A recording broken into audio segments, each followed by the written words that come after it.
The anime begins with the protagonist reflecting on the meaning of seeing. He was born without the ability to see, and his family has already accepted this reality. Even so, everyone asks him to keep trying and to be proud of himself, because they believe he has the eyes of a hero. Still, the boy continues to question himself, trying to understand why he cannot see like others do. Shortly afterward, Kunon is called by his teacher to begin his lessons. He is taken to the classroom by one of the mansion's maids. Kunon finds sword training somewhat complicated, but the maid comments that with magic he can accomplish impressive things. The boy starts thinking about how far he could go without someone's help, knowing that he cannot move around on his own or perform tasks without support. After some time, Kunon finally arrives at the room where his master is, the one responsible for teaching him how to use magic. During the lesson, the teacher asks what he is already capable of doing.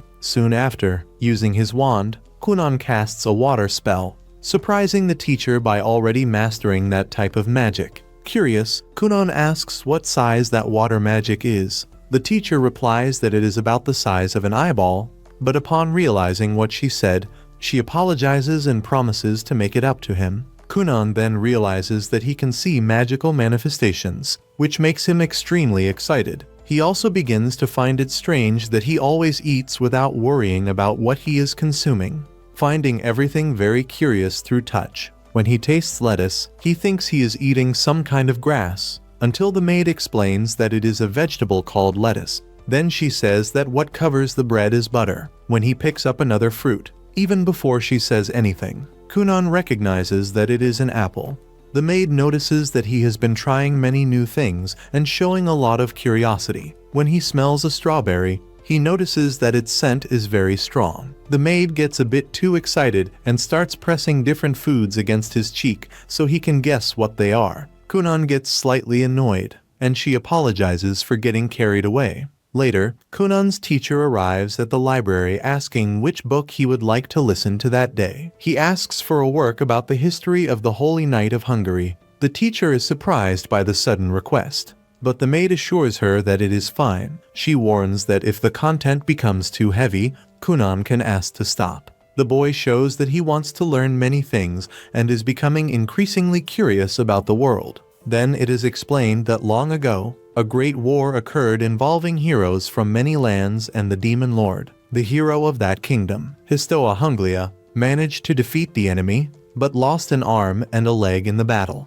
After the war, some of that hero's descendants were born missing body parts, such as arms, legs, or even their sight. These children came to be seen as the reincarnation of the hero, bearing what are called the hero's scars. Kunon states that he is just himself and that he uses his own magic, managing to duplicate several spheres of water. To him, mastering magic means being able to see and feel the world. However, whenever he uses magic, he becomes extremely exhausted and ends up fainting. When taking him to his room, the maid asks whether all the affection she gives him is not enough. Kunon replies that it is more than enough and thanks her for always taking care of him. Even so, she comments that if love is not enough, the solution would be for them to sleep together. But Kunon says he does not need that right now. He acknowledges that he still does not have enough knowledge or physical strength to use more advanced magic. The maid believes he needs to eat better. After all, he is only 7 years old and needs to grow strong. Kunon feels that he is lagging behind other children and becomes frustrated for fainting while using basic magic. The maid asks him to take it slowly, respecting the limits of his own body. Kunon comments that he would like to develop muscles, but running or walking is very difficult for him. She then suggests training sword techniques, which excites the boy. Aiko decides to speak with Kunon's father to hire someone qualified. Before leaving, Kunon thanks her for the help.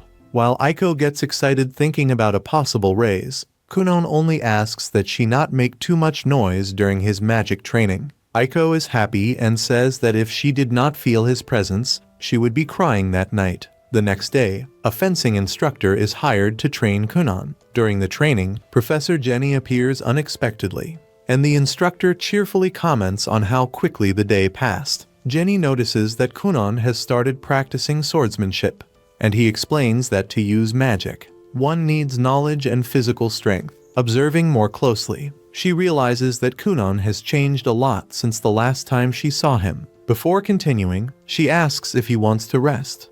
But Kunon prefers to keep training to improve even more. So she decides to review the spell Aori, known as water magic. Kunon casts the spell, and everyone becomes excited when several water spheres appear. The teacher is shocked, as he reached that level almost on his own, even finding it frightening. The scene shifts to Mirika, Kunon's future wife. The maid informs her that the carriage has arrived and that she should go see him. Mirika comments that Kunon has always had an apathetic expression, but the maid reminds her that everything was decided by the royal family. During the journey, Mirika explains that Kunon bears the hero's scars, something important to the kingdom of Huglia, and that the political marriage is a royal duty.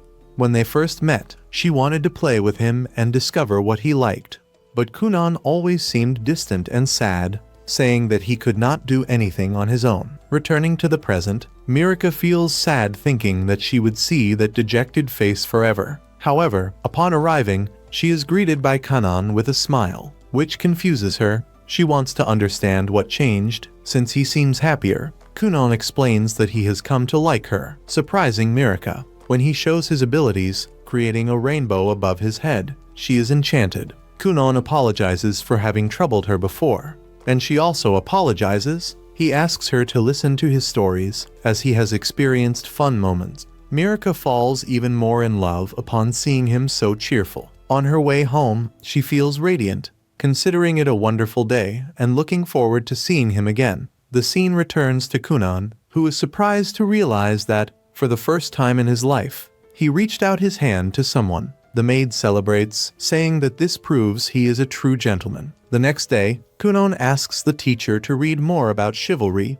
as he wishes to be worthy of Mirika. The final scene shows the teacher, aware that all of this is something impossible for her. She realizes that she can no longer maintain 7 water spheres at the same time, and soon understands that Kunon has evolved far too quickly. In a short time, there was little more she could teach him at that level, so she decides to move on to intermediate magic. Her initial plan had been to teach only basic magic to a child, something she had always wanted, since it required less effort and offered a good salary. Although useful, magic is never completely safe, and Kunon is still very young to deal with advanced techniques. Even so, the girl understands that it is too early to give up and decides to continue the job. After all, she also needs to support herself. The next day, she decides to teach Kunon how to put feelings into water. To demonstrate, she creates one icy sphere and another hot one, showing how this gives originality to the spell. To her, this ability defines a mage's individuality, and can even be seen as a clear difference in talent. Next, Kunon decides to try. He uses his magic and asks Aiko to taste it. When she does, she realizes it is plum juice. The teacher is shocked, because he accomplished in seconds something she had spent the entire night studying. She asks if it was difficult, and Kunon replies that it was not. At nightfall, he decides to test it with 2 apples, trying to better understand aroma. However, he encounters difficulties, since he cannot see colors. Without understanding them, he cannot cause magical changes or create eyes. Even so, he decides to continue, because he wants to see everything that exists in the world. At dawn, Kunon goes downstairs for breakfast and realizes that he can see colors using magic. Aiko is surprised, but he believes he still cannot see properly. The girl becomes irritated, so Kunon explains better. He sees colors through magic. He picks up a green apple and says it is red. Aiko realizes that, to him, colors are different, and that he still does not know their names. Kunon agrees, saying it is the first time he has ever seen these tones. Aiko then explains that the apple is light green. Kunon becomes even more confused, realizing that feeling something may be even harder to learn. Aiko asks how many apples are on the plate, and Kunon answers that there are 5, 3 red and 2 green. Aiko is fascinated by the boy's progress, and can hardly wait to see what will come next. When she tells Kunon's father about this discovery, he is surprised to learn that his son can now distinguish colors. Aiko explains that the range of this effect is limited, but enough to differentiate shades, becoming clearer the closer he is, especially through touch. The father asks if Kunon can read, and Aiko replies that he can, since he identifies the color of the ink by running his finger over the letters. He still needs to learn reading itself, but he is already enchanted by books and illustrated guides. The man asks whether the boy would not like to return to the main house, as he did not want people to worry about him. Aiko thinks it is better not to, because Kunon is discovering many new things, and that could interfere with his goals. The next day, Kunon manages to create a red water sphere, but his family suddenly appears, and he drops the sphere on the ground. The liquid covers him in red, and his mother faints upon seeing the scene. The teacher observes everything and realizes that Kunon possesses an absurd amount of magic. She does not know how far he can go, but she believes he may reach the greatest title in the magical world, the Blue Mage. The scene shifts to the father talking with Kunon's brother, considering taking him to a noble school. He explains that Kunon has rarely left the mansion since birth and may be frightened by the world and unfamiliar people. Therefore, he asks the older son to take care of his brother. The boy remembers that before he could not protect him and feels afraid, but promises that this time he will do everything he can to help. He decides that, no matter the cost, he will be a true older brother. The scene returns to Kunon, who can now read several books, making everyone happy with his progress. The teacher arrives shortly after and notices the cheerful atmosphere. After teaching Kunon about knightly behavior, she remembers that Aiko also wanted him to have a sense of humor and wonders whether it was working. An elegant and amusing man suits Kunon, even if he seems a bit strange. Even so, she acknowledges that he is much better than before and far more adorable. At nightfall, Aiko decides to take him to meet his father. Before that, she asks Kunon to warm her a little with magic, and she feels better. Kunon asks if he did something wrong to be scolded, but Aiko says no, reminding him that he had already been warned when he created the blood sphere. Upon arriving at the main house, the butler welcomes them, and soon Kunon's brother appears to greet them. As they head to their father's room, the brother asks if Kunon needs help, but he replies that he does not, since he can feel everything around him. The brother becomes excited upon realizing how strong Kunon is becoming thanks to magic. In the presence of their parents, the father decides to speak seriously. He asks whether Kunon still does not wish to attend school. Kunon replies that he does not, because he thinks he would bother people and prefers to prioritize other things at the moment. The father says he wants his son to do what he thinks is best. Kunon asks if there will be any problem if he does not go. The father explains that all nobles are required to attend school, and that, technically, Kunon also belongs to an aristocratic school. Kunon asks if that is not enough, and the father explains that, due to the circumstances, the king granted special permission for him not to attend. Even so, he asks Kunon to think it over. The boy then asks only how he should spend his allowance. The father shows concern about Mirka and asks Kunon to take this more seriously. Nobles who do not fulfill their duties end up at a social disadvantage, and this could harm Princess Mirka's future. Faced with this, Kunon decides to go to the academy. At first, he finds it all a nuisance. The father explains that he does not need to study for years, only take the promotion exam. There are 5 tests, so it is enough to go 5 times to obtain the official diploma. The brother comments that he and Princess Mirka will graduate in the next exam and will end up together. If that is the decision, the mother will take care of the preparations. Before leaving, the father reminds him that other members of the royal family study there, and Kunon may end up meeting Mirka. The brother assures him that everything will be fine. The scene shifts to Kunon talking with Mirka, telling her that he will go to the academy for 5 days to take the exam. Mirka is very happy to be able to spend this time with her future husband. Kunon does not fully understand how school works, but he promises to do his best. He feels a bit uneasy, thinking that other people might be jealous of the princess. He soon senses a certain tension and wonders whether Mirka lacks popularity. Kunon considers buying a wand for self-defense. As he boards the carriage, he casts a spell to prevent it from shaking, since his father had commented that this caused back pain. The brother asks if Kunon is afraid of going to a distant place, but he replies that he is not, because he is much stronger now. Even so, he knows that he caused concern when he fell and got hurt in the past. For a long time, he carried the guilt for all of this within himself. Kunon then explains that everything is fine now.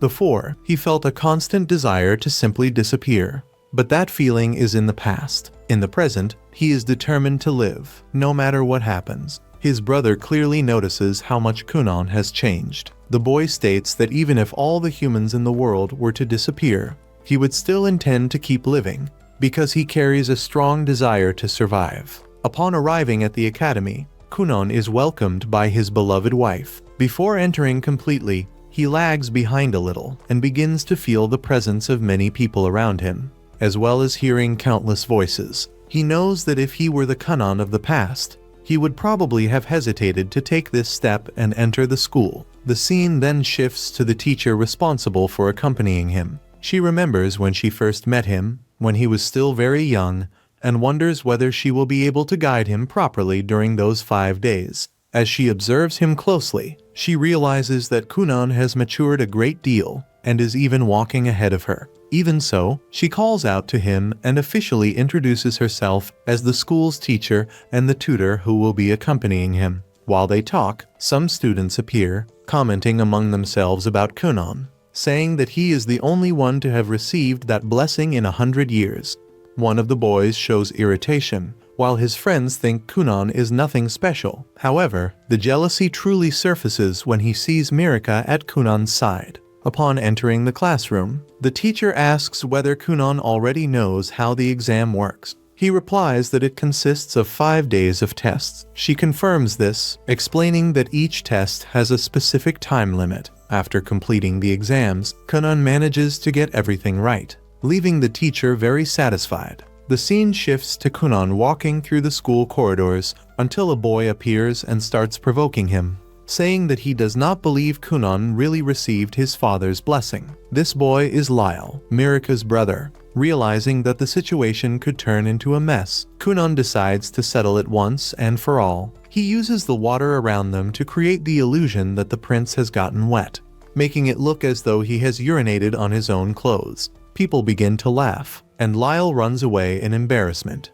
Kunon's brother panics at the scene, but Kunon is thinking of only one thing: eating a hamburger. The episode ends with Mirika's brother consumed by anger toward Kunon. And that brings the second episode to a close. If you enjoyed it, don't forget to leave a like and subscribe to the channel for more content. I'll see you next Sunday with more of this anime. Bye. However, soon we see Lael walking through the corridors, consumed by fury, as if she were planning revenge. Later, Kunon asks Mirika about what happened in the dining hall and why Prince Lael placed himself in his path, clearly showing his violent nature. Mirika replies that he came only to pressure him, reminding him that her brother is the 6th prince, while she is only the 9th princess. Because of that, her position in the royal hierarchy is lower. However, her fiancé bears the scar of the hero, being a highly prestigious mage, which quickly elevated her status. Now that Kunon has shown his true worth, he will stand above high society. Despite everything, Mirika says she is happy to be his fiancé, and Kunon comments that when he meets the king, he intends to kneel as a sign of gratitude. After that, he says that he would like to apologize to Lyle, but neither he nor Mirika allow it. Soon after, they head off to meet the teacher. They are informed that this would be Kunon's final test, in which he would need to learn how to modify the texture of water. Kunon turns the water into ice, but the shape resembles an apple. Jane then suggests that he touch different objects to reproduce their textures, something that will be seen later. At another moment, Kunon is playing horse, which Ino finds strange. At that instant, Mirika appears, and Kunon comments that he barely feels the passage of time. He says that on the last day, when he hears the teacher's voice, he feels as if the world fills with a deep sadness. Mirika responds in an exaggerated way, saying that he will not leave until sunset, which drives the sadness away in seconds. After that, the three move on together. Kunon is excited for the final exam, because all of that makes him feel as if he were in a real school. Although it is also sad to know that he will not continue there with his teacher. She says that she will be watching and wishes him good luck. It is clear that there is a great deal of trust between Kunon and the teacher, something built throughout the examinations. The teacher comments that she became an instructor to follow in the footsteps of a man she admired, with whom she studied at a school for nobles. However, that man did not pass the final exam, and she ended up alone. The other two do not fully understand how a teacher can share her life story with a student. Meanwhile, another student talks to Mirika, asking her to introduce him to Kunon. With all the posture of a knight, Kunon introduces himself as the fiancé of Princess Mirika Uglia and the younger brother of Ixia. This relieves him because he discovers that his sister and his fiancé had friends, since no one usually spoke to them. Mirika explains that if she seemed distant, it was only to spend more time with Kunon, asking her friends for a bit of understanding.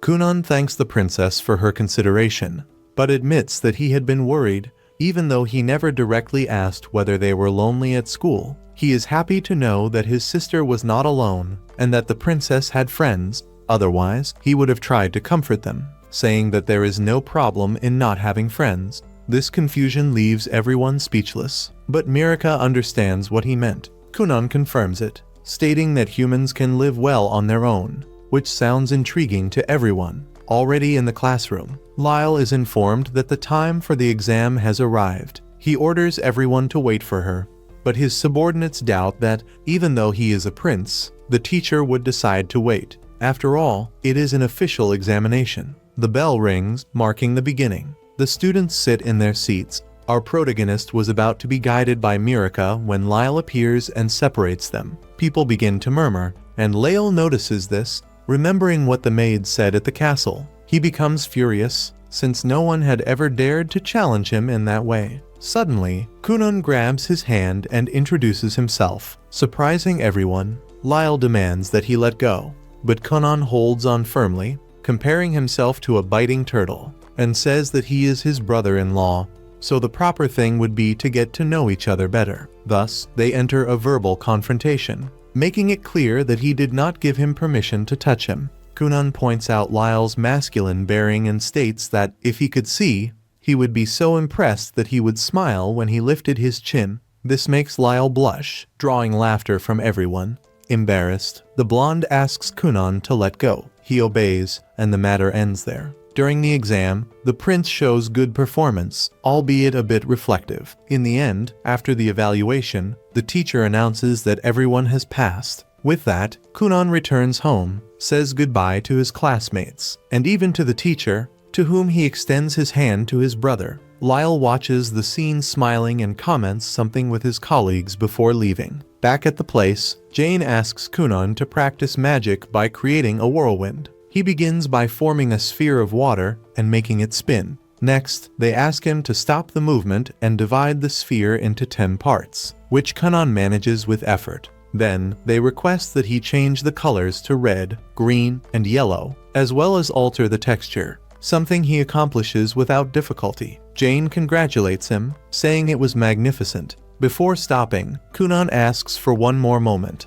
explaining that he made an extra modification, adding shape and temperature to the texture. Thus, we see the water gain solid form and shoot away. Jane is startled and falls to the ground, saying that it was too much. After some time, the two appear having tea. Jane says that she wants to talk about something important. Kunon thinks it must be the graduation celebration dinner and says that she is also invited. However, Jane says it is not about that, although graduation is a good moment to tell the truth, asking whether he is mentally prepared, because what she will say is extremely shocking. Kunon shows concern, takes a sip of tea, and before continuing, asks Aiko to leave. As he goes out, he clenches his fist, feeling that it is too much.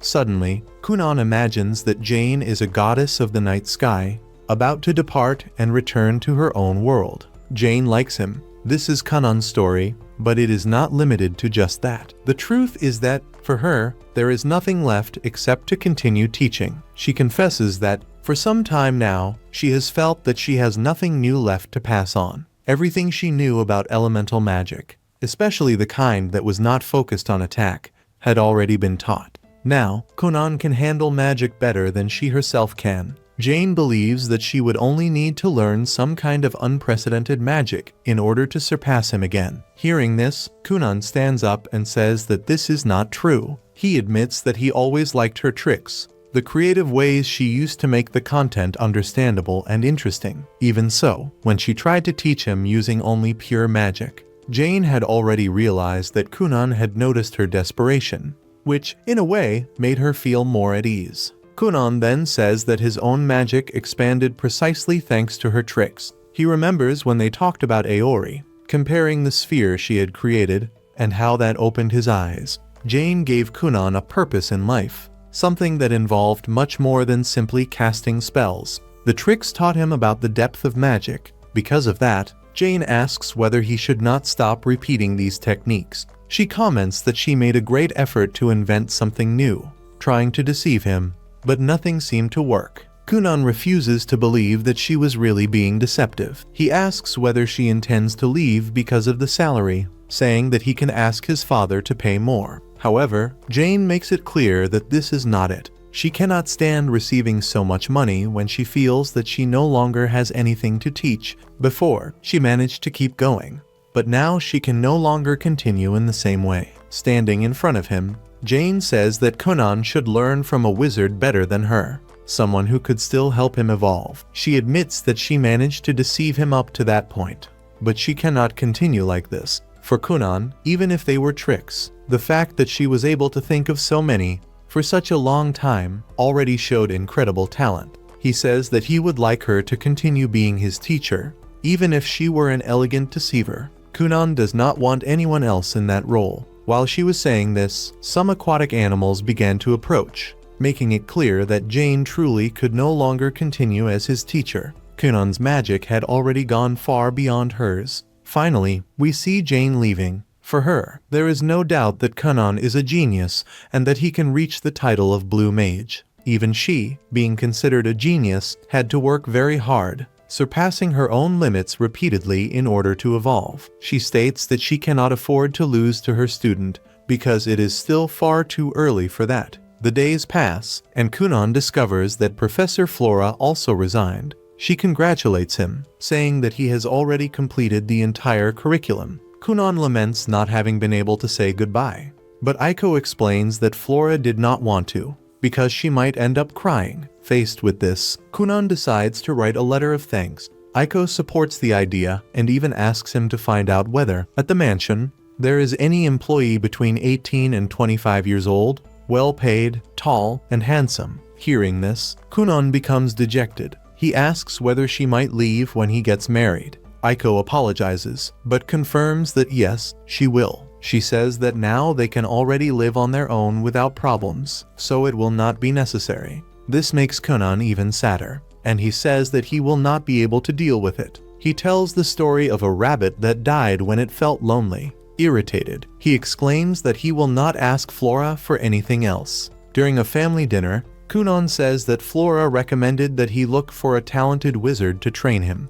Ino comments on rumors about the existence of a powerful royal wizard at the school, named Zio, also known as Sionli Fin Royal, famous for his appearance and for possessing an absurd amount of mana. Kunon's father reacts firmly, explaining that a royal wizard holds an official position in the castle, answers directly to the king, and cannot receive orders from anyone outside the royalty. In addition, these wizards rarely leave the castle, and access to them is extremely restricted. Even understanding the difficulty, Kunon imagines an unlikely plan to reach the castle and encounter a wizard by chance, an idea that his father immediately rejects. Kunon then turns to his mother, who ends up agreeing and asks her husband to at least present the proposal to the king. To end the discussion, the father agrees to present the situation to His Majesty. In the royal castle, an albino woman analyzes documents related to an unusual case. A child apprentice wizard requesting direct training from a royal wizard. She comments that power and status do not impress wizards of that level, but mentions that her younger sister, Mirika, was enchanted by Kunon. Upon reading the documents more carefully, the man is surprised by the boy's name, showing great interest in the protagonist's potential. Upon returning home, the protagonist had no idea how his life was about to change. His father did not imagine it either, since it had never crossed his mind that those people would arrange a meeting so quickly. In addition, he knew that the matter of a magic instructor would also come up. The boy, for his part, found that man's power simply impressive. However, his father explains that it was not exactly that. According to him, everything indicated that the court mage had taken a personal interest in Kunon. Curious, the father asks what kind of magic his son had learned recently. Kunon then demonstrates Ori magic, creating a cat with an incredibly detailed form. The father is visibly impressed by the level of control his son displays. Even so, Kunon comments that the creature's movements seemed a bit artificial, and that, in the future, he would like to be able to reproduce even the sound of meowing. Noticing how much his father likes animals, Kunon asks why they do not keep one at home. The man immediately refuses, saying that it would end up disrupting the family's routine and making work more difficult. Even so, Kunon does not find the justification very convincing. He recalls that, with the wealth of the Gurian Marquess family, it would be perfectly possible to gather adorable cats from various parts of the world. The father explains that the decision not to raise cats had already been made, because they would all end up at his feet, which could cause accidents. Kunon accepts the explanation, but the father soon reminds him that Tina loves dogs. Kunon agrees and realizes how his father always takes the entire family into consideration. Still, Kunon suggests the idea of raising cats outside the house. He mentions that Eiko once said that keeping outdoor cats is a symbol of status among nobles. In addition, Princess Mirica herself also said that it is a sign of prestige. Upon hearing this, the father immediately shows interest in the idea of keeping cats outside the residence. Shortly afterward, they finally arrive at the royal court. At that moment, we are introduced to Lesia. The father warmly thanks her for such a friendly reception, while Kunon also speaks up with his characteristic politeness. The man comments that he wishes Kunon were as charming when speaking as he is with a second princess, reminding him that Lesia is his sister-in-law. The young woman says that she has heard many compliments about Kunon from Mirica. Observing more closely, Lesia notices that Kunon is holding a cat, but soon discovers that it is made only of water. The father ends up quite disappointed upon realizing that it was not his new pet. Lesia then decides to take Kunon directly to the Black Tower Hall, while the father goes to greet the king. Before they separate, the father asks how Kunon intends to return. The boy replies that he can return on his own, since he still needs to visit the princess. The father insists on calling a carriage for him, but Kunon, being more clever, decides to go to a restaurant, the same one his parents usually frequent. The Black Tower is located on the other side of the castle. Upon entering, Lesia asks whether Kunon can walk without difficulty. He answers that he can. Noticing his anxiety, she tells him that he can say whatever he wants. Kunon then begins asking questions about the essence of a mage, addressing only subjects related to advanced magic. Lesia admits that she does not know how to answer, since she is still a beginner, and decides to change the subject, explaining more clearly how the royal family works. She explains that the current royal family of Hungary is composed of 7 princes and 10 princesses. In many countries, succession to the throne is defined automatically, with the first prince inheriting the position. However, in Hungary, there is a strong system of meritocracy, where performance can alter the order of succession. Kunon comments that this seems quite complicated. Lesia agrees and reveals that she dreamed of becoming a great mage, which is why she gave up any right to the throne. Moving on, Kunon feels an enormous concentration of magic, coming mainly from one of the towers. Lesia explains that Mirica is very worried about the succession dispute. Suddenly, she is surprised to see Kunon using magic in a frightening way. He creates ice beneath his feet and begins to slide across the floor as if he were skating. Kunon asks whether she would like to try as well. Lesia agrees, but asks him to wait a little. She advises him not to act recklessly, not to get involved with any faction, and also not to sign or take responsibility for any important documents. Then she asks him to make her slide as soon as possible. The two begin moving quickly through the corridors. 2 guards try to stop them, but are left behind due to their speed. Soon, Dario appears and asks what is going on. He notices Kunon and Lesia passing through several parts of the castle until he finally manages to catch them. After being stopped, both apologize. The scene then shifts to Kunon's father asking what happened. A man replies that a mage was causing trouble in the castle, but that he had already been captured. The father realizes that it is his son and becomes worried. Next, we see Kunon talking with Rondamund Aktard,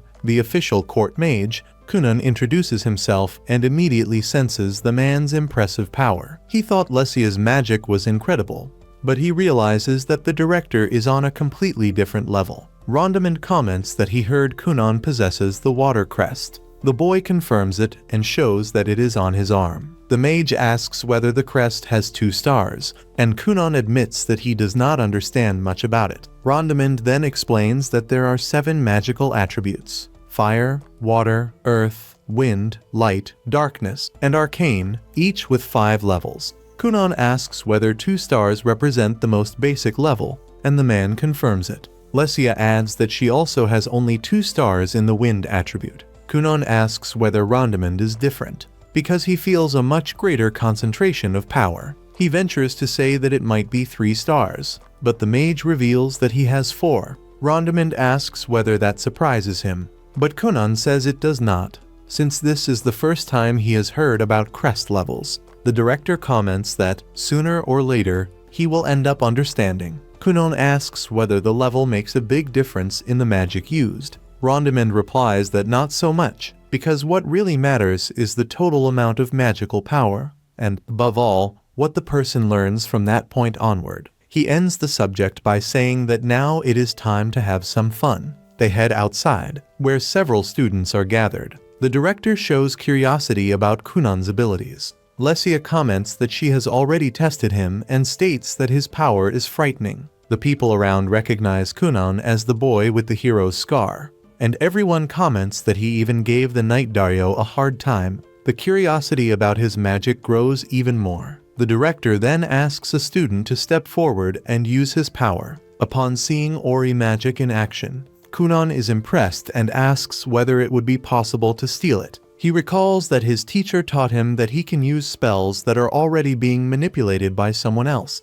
Even thinking this is impossible, he tries, but realizes that the boy manages to resist quite well. Even so, everyone is shocked to see that Kunon managed to steal 2 spells. The director asks to leave the boy with him, while the others joke about the situation. Lesia comments that the student had recently been dumped by his girlfriend, but he replies that this has nothing to do with the conversation. The director notices the general interest in Kunon. The boy asks whether he passed the test, but the man says that he still wants to carry out a few more experiments. He also wants to test Kunon's magic directly. Next, Kunon creates a spell similar to a trampoline, capable of making people jump. The director is impressed, and soon everyone wants to try it. Lesia comments that it must be wonderful to sleep on something like that. Kunon says that he can create something even better, capable of launching someone much higher. The director asks him not to do that, warning that if he does, he will not allow Kunon to return home that day. Even so, he admits that he has not had fun in a long time. Kunon explains that he has an appointment that night with his fiancée. Lesia then asks whether he can create people with his magic. Kunon replies that he can, but admits that the movements are still incomplete. The boy explains that everything depends on the magic used to reproduce human movements. According to him, with more training, this would certainly be possible. Curious, they ask whether Kunon can demonstrate some movement. He confirms, and then makes the doll rise into the air. The result frightens everyone around, quickly drawing Doria's attention. Kunon ends up feeling a bit discouraged. Since that day, he had already been scolded twice in a row. Even so, the old man tells him not to worry, commenting that they could continue talking about magic even during a meal. Kunon then asks whether he was approved in the test, and the man answers that he was. He says that he had a lot of fun and states that he will take responsibility for reflecting more carefully on all of it. Kunon is extremely happy to know that he passed the magic evaluation. The director then asks whether he has any goal for the next few years. Kunon replies that he would like to be able to create an eyeball using magic. The answer leaves everyone impressed, reinforcing the idea that he is very different from most people. After that, Kunon goes to talk to his father, who is visibly irritated and wants to know exactly what his son has been doing. Lesia intervenes, saying that none of what happened was the boy's fault. Even so, the father explains that a mage needs to take full responsibility for his actions. He cannot act without thinking, because magic, when poorly used, can injure someone or even cause deaths.